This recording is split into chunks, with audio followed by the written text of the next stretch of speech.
The following program is an original production of WICC PBS Chicago. Rising crime, broken trust. How will Chicago's new police superintendent reduce violence and restore faith in his officers? And the Springfield Shuffle. Will the governor and legislators finally make a budget deal, or will they kick the can down the road once again? Stay with us for these stories and more tonight on In the Loop.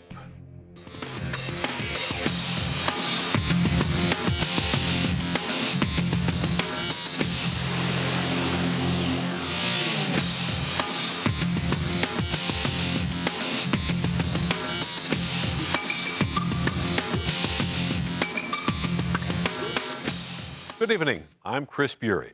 In Chicago, the approach of summer brings a mix of joy and dread. The welcome warmer weather also means a spike in crime. This month, shootings are already running 50% higher than last May. Tackling that enormous challenge is Chicago's new police superintendent, Eddie Johnson, a 28-year veteran of a department that is now struggling to regain the trust of city residents. Johnson took office when the Chicago Police Department was reeling from the political aftershocks of the Laquan McDonald video. Then Superintendent Gary McCarthy took the fall after months of protests calling for his firing. In March, Johnson was handpicked by Mayor Emanuel, who rejected out-of-town candidates recommended after a national search. I believe he is the right person at the right time to serve as interim superintendent. He has the command, the character, and the capability to lead the department at this critical juncture. Now, after just 6 weeks on the job, Johnson has taken a tough stance. Last week, Chicago police arrested more than 140 people on gang-related charges. Johnson says police will continue to crack down on violent offenders. Already this year, more than 200 people have been killed and 1,300 shot. A makeshift memorial marks the spot where one of the most recent victims, a city emergency dispatcher, was gunned down just 2 blocks from police headquarters. Another unintended victim of the mayhem on Chicago's streets. This incident right here highlights what I've been saying for the last month and a half about how brazen these violent offenders are. Residents across Chicago are voicing their fear and frustration. This past weekend, they took to the streets, demanding that more be done to confront the violence. We've got to look at ourselves and decide we are not going to allow shooting and killing to go on in our streets and our blocks while we live there, while we walk there. And Robin Robinson sat down with Superintendent Eddie Johnson to discuss the challenges facing Chicago police and how he plans to confront the city's rising violence.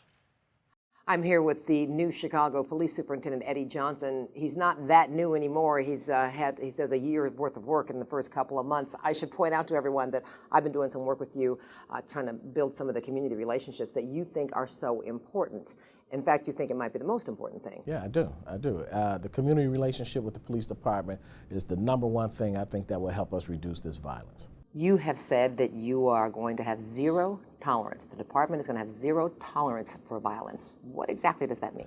That means that if you choose to engage in violence, then we'll bring everything we have at our disposal to hold you accountable for your actions. But I will tell you this, Robin, those individuals that are engaging in this behavior, if they want to go a different direction, we will also offer them outreach services to try to put their lives back on track. So you can offer something besides arrest and incarceration? Yes, we started a diversion program roughly about a month ago. So we've had several individuals who have been arrested choose that option. So we're getting them outreach. So those criminal activities won't even appear on their arrest history now. The traditional mode of policing, enforcing the law, arresting people. Right. And some say contributing to a culture of violence in these communities. Yes. The mission of police should change a bit, and we should become more of a partner with the communities rather than a force that comes in and just arrests people.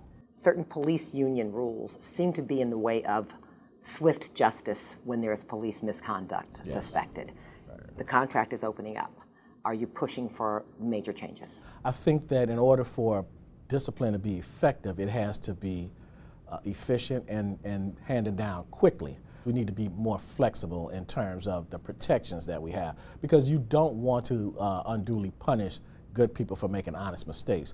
But those that choose to engage in intentional misconduct, they should be punished severely and quickly. You do have people at the police board meeting, your first police board meeting as superintendent, who are talking about cases that are 2 and 3 years old and wondering why the officers that they've accused of wrongdoing are still on the street. Yeah, certainly. It is the wheels of justice sometimes do turn slowly within the police department. So we're working to try to speed things up because they have a valid argument. You know, I do agree that we need to be quicker, but we need to get it right, though. If it takes a long time to have your accusation of misconduct actually go through the system, some people won't even complain. The community members say, why would I file a complaint? They're not going to do anything. We do take our allegations of misconduct very seriously, and I do recognize that it goes slowly sometimes, but I would hope that wouldn't keep people from making the allegations, because if we have bad officers out there, we want to get them off the street, because one bad cop makes us all look bad. Speaking of bad officers out there, one thing that you said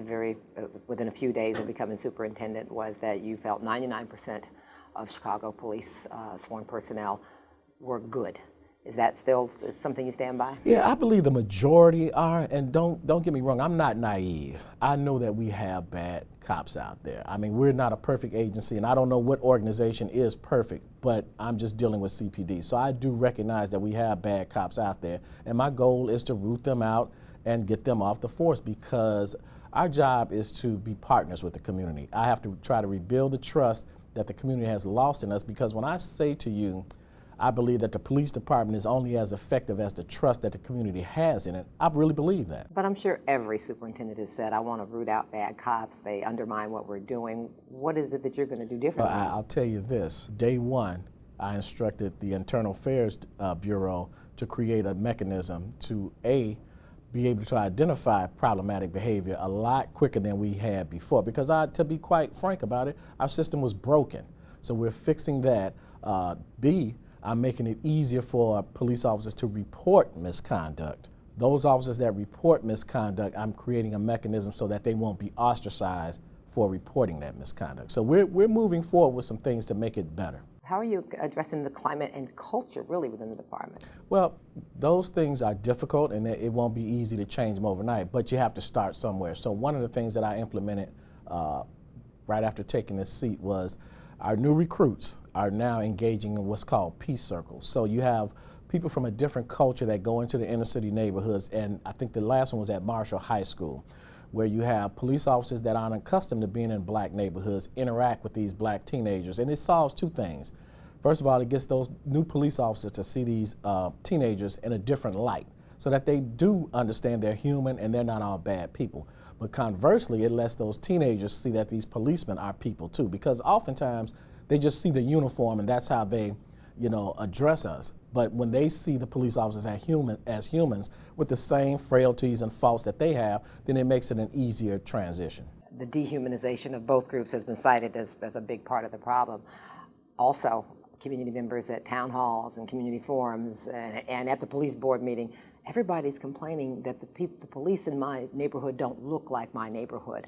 What are you going to do about diversity in the department? Well, I am a firm believer that the police department should reflect the city as a whole. So what we found out was we did a huge recruiting drive to get minorities to apply for the police test 2 tests ago, and we kind of failed at trying to get the numbers in that we wanted. And we realized the problem was that we were trying to communicate with the young folks like we're used to communicating, which is through your alderman's office, through print media, through television ads. What we discovered this last time around is that young folks get their information through social media. You think? So we targeted social media, and this time the entry exam is 71% minority applicants. So that should bolster up the diversity that we're looking for. But that'll take some time. It will. Because these are just the applicants. It will. They're not even in the academy yet. Correct. So what is the current makeup of the force? So right now we're looking at about 12,500 members, sworn members.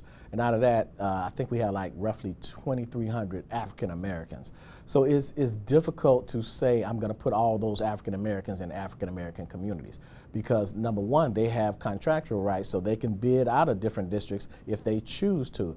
I encourage them to work in neighborhoods that they're familiar with, but more than that, we just have to make sure and ensure that the police that are in those communities treat the communities fairly, respectfully and professionally. Within the department, the task force on police accountability said there is racism here, has been, still is. It's the problem. Do you agree?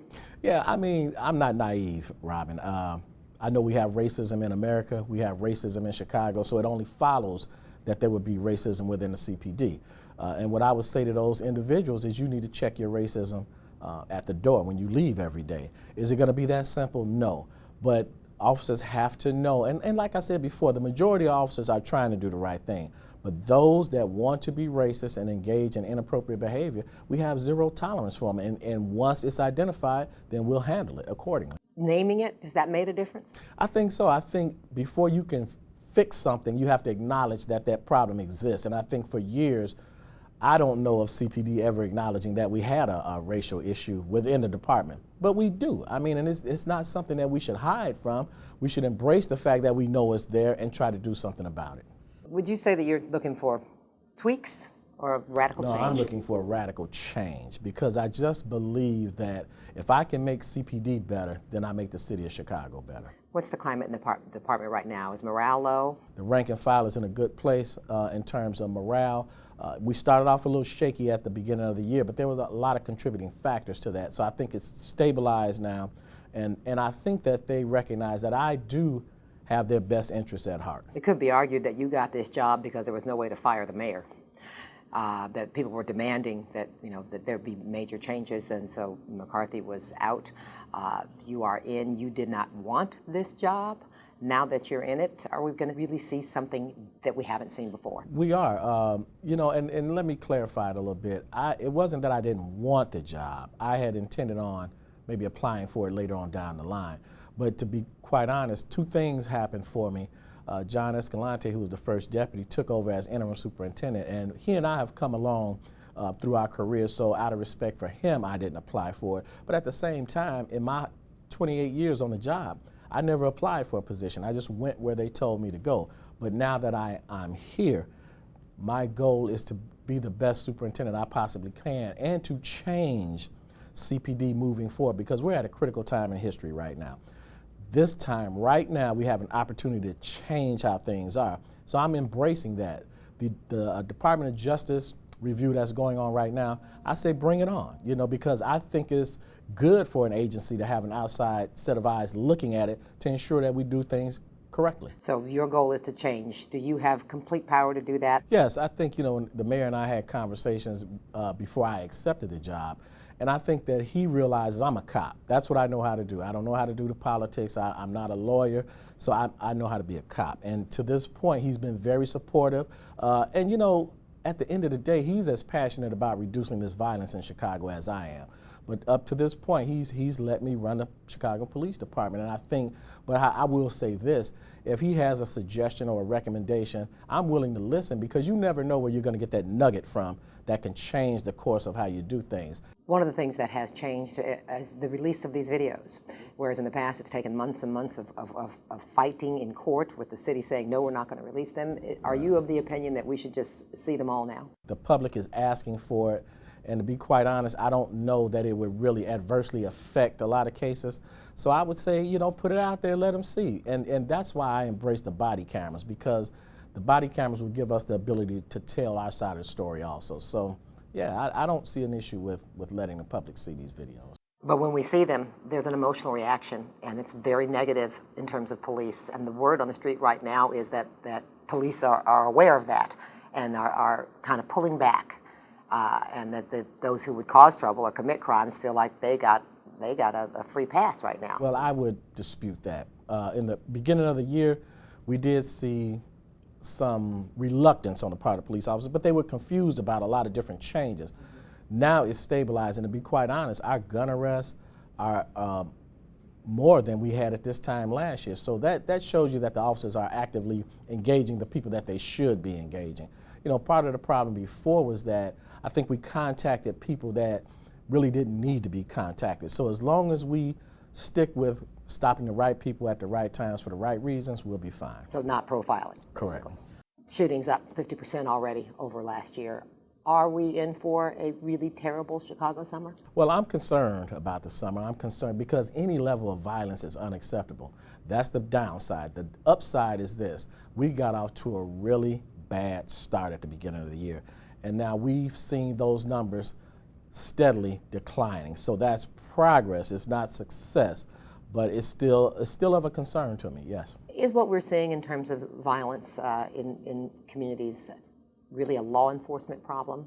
Do you have any kind of, are you being set up for failure because you're trying to police communities that need something besides policing? Well, I don't think I'm being set up for failure, but I will say this. It's more, we'll never arrest our way out of this situation. That just won't happen. So unfortunately, a lot of the societal ills get dumped at the doorstep of the police department. So it's going to take the police, the residents, clergy, politicians, business owners. Everybody has a vested interest in stopping this violence in Chicago. A lot of the gang members that I talk to out there have said to me if they had jobs or a way to support their families, or their shorties as they call them, then they wouldn't engage in that behavior. So we have to look at alternatives to get these people something to get their lives back on track. Back to the racial component once again. People are kind of giving you a little breathing room here, but there's also some rumbling. Just because you're black doesn't mean you're going to be better for the African Americans who disproportionately have a lot of contact with police. Right. What are you going to have to do to prove that you're not just being kind of propped up to appease people? Given the time that we're looking for, I think that people will recognize that, I am trying to make CPD better, and if I make CPD better, then that will directly impact some of the violence out here, because people will be more prone to share information with us. And I think a lot of it right now, people just don't feel comfortable sharing information with the police. You've said you want to be tougher on violent crimes, right, and stop arresting and incarcerating people for low-level drug crimes, et cetera. But there's some criticism of that.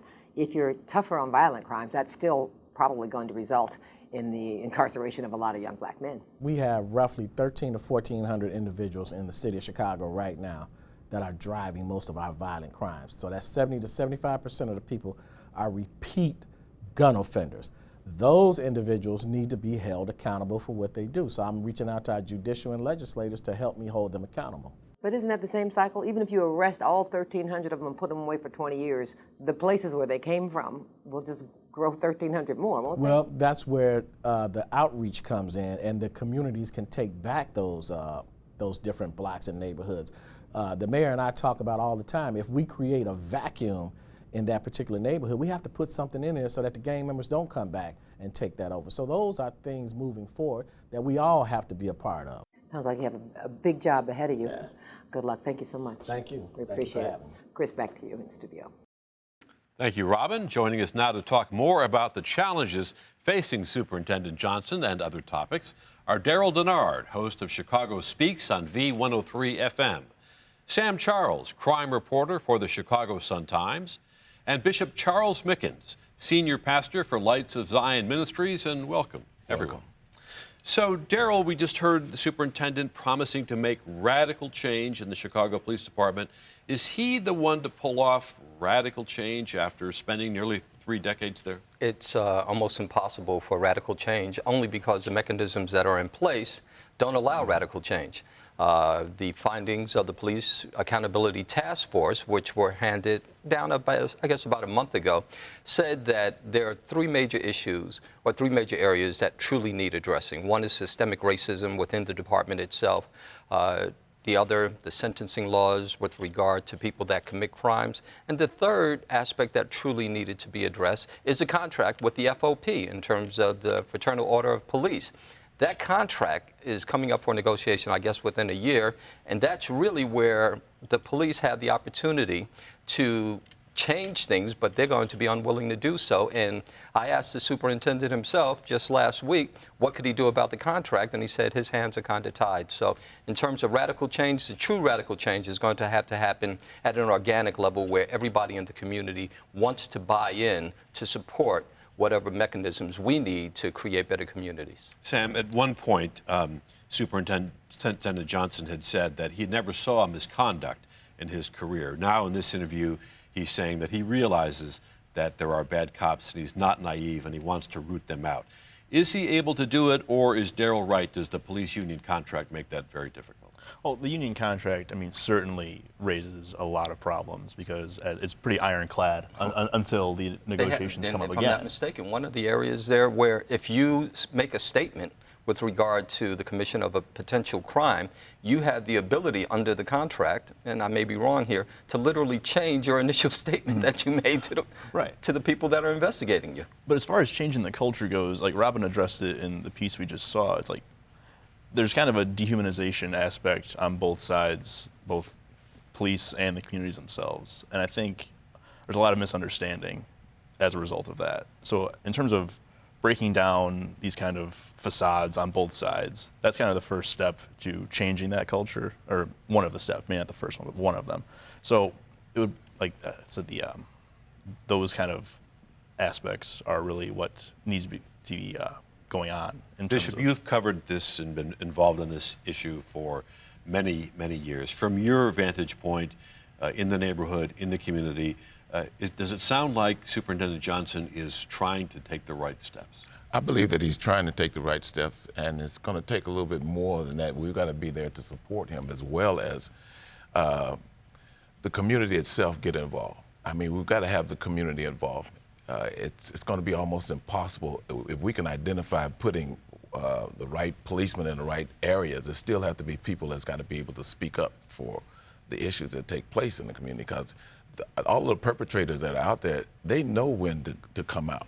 And somehow somebody's got to speak up when they come out so that we can find out who they are and address the issues. Well, there's been this no snitch culture in Chicago for a long time. Does that keep police from doing their jobs? To a certain extent. I truly believe that, look at the perpetrators now. They're so systematic in that they find the places where there's no cameras to allow their crimes to take place.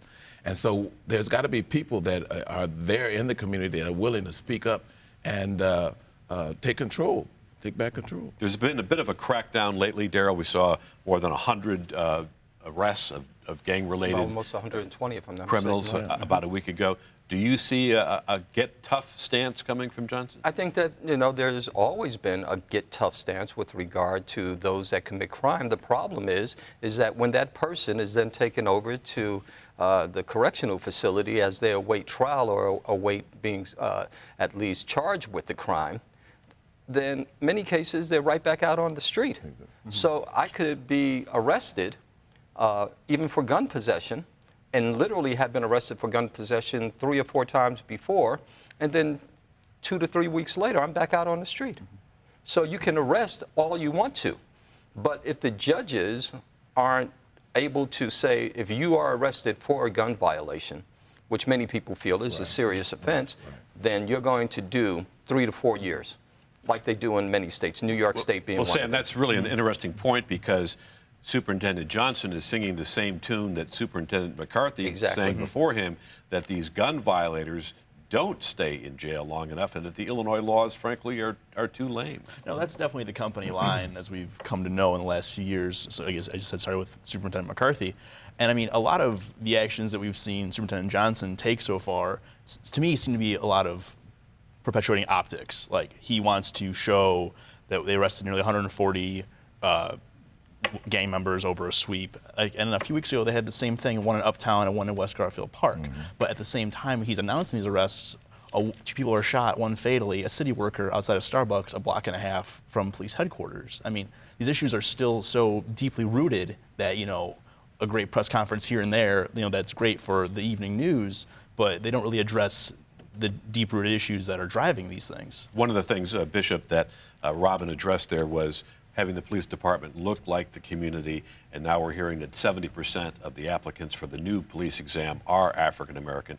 Is that going to be a big help to get a more diverse police force? I don't think that the problem necessarily is who the policemen are in the community. I think is who the perpetrators are. Again, I go back to that.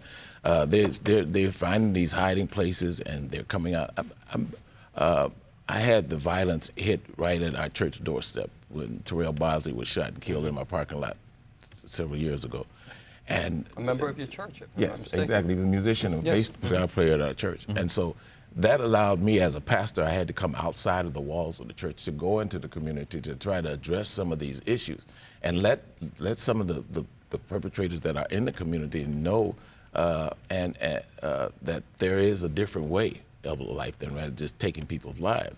And that is, I realized in doing so and in confronting with a lot of the people that are in the community is to mentor them. They need mentorship. They need men that are willing to come out and to share some time with them because they haven't had it before. The new superintendent has a difficult job, and Yes, we he wish does. him well. We need to switch down to Springfield, where last night the Speaker of the House, Mike Madigan, rammed through a budget plan, and Darrell, right away, the governor came out and called it the phoniest of the phony budgets he'd ever seen. Does that sound like compromises in the works? It sounds like deja vu all over again. You know, this has been sort of in-house, if you will, bickering that has happened since the governor first took over.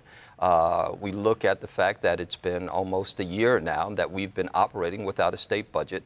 The thing that I tried to understand is that why isn't it that if the state, with regard to the Democrats, have a supermajority, here's something that's veto-proof. So why isn't it that they just can't pass a budget that they know the governor cannot veto? And, you know, you got stragglers downstate that are saying, look, I tend to be more Republican and maybe in terms of my not philosophical, but my financial feelings than I do in terms of being a Democrat for people that are back here in Chicago. So it's a thing where I hate to say it, you know, it's like I said earlier, it's deja vu all over again. And if there's no law that causes them to have a budget in place, why should I do it? Sam, do you expect that Governor Rauner will veto this? Oh, I mean, he all but said he would. I mean, the state has been running on nothing but court orders and consent decrees for the last 11 months. And, you know, you see in different areas, people are still suffering. I mean, as the bishop, I'm sure, has seen it himself in his own congregation. I mean, these are real-life consequences. And, I mean, we all want to talk about how a bipartisan effort would be great to solve these problems. But, like, the Sun-Times reported last night that the Republican members of the state government, Republicans who were asked to kind of powwow with the Democrats to come find a bipartisan agreement, their ideas were all but ignored in the speaker's proposal that was put out last night. So I mean, this is all, it's deja vu all over again. And then you can't have that veto-proof majority because there is no bipartisanship. Right. And one of the consequences could be, Bishop, that schools may not open on time if the spending bill is not passed. If there is a veto, schools across Illinois could perhaps be delayed, not just in Chicago this August. I think that we've gone through these last few months that Chicago itself is suffering very bad from not having a budget in place. We've got several programs. Matter of fact, we're getting ready to go into the summer months where last year we had several jobs that were available for our young people, youth last year, which we don't have this year. So if they don't have jobs, if there's not something that's really available, resources available, what's going to happen to them during the months? And in the Fiddling While Rome Burns department, video surfaced this week of a couple of different state legislators playing video games sort of surreptitiously under their desk during the session. What message does this send to voters? In reality, you wouldn't have really seen this in the past, but you may have seen maybe somebody taking a brief nod or reading a newspaper. The reality is this: they already know how they're going to vote when they go in there. So you have to wait 2 hours either for a debate to happen Still or for talk a roll about call. the optics of this. The optics are very, very poor. But if you're sitting there and you already know how you're going to vote and you have to wait for 2 hours, how are you going to spend that 2 hours? Sam, a few seconds left. Are we going to see those pop up in some campaign commercials? I would be surprised if they weren't already in the production right now. Angry Birds. All right. On that note, thank you so much. Darrell Denard, Sam Charles, and Bishop Charles Mickens, we appreciate your time today. That does it for this week's show. You are now in the loop. To learn more about today's guests, our show, and our stories, log on to wycc.org and link to In the Loop. And next week, water testing in the Chicago area has found lead levels surpassing federal standards. Join us for that story and more. Until then, for Robin Robinson, I'm Chris Bury.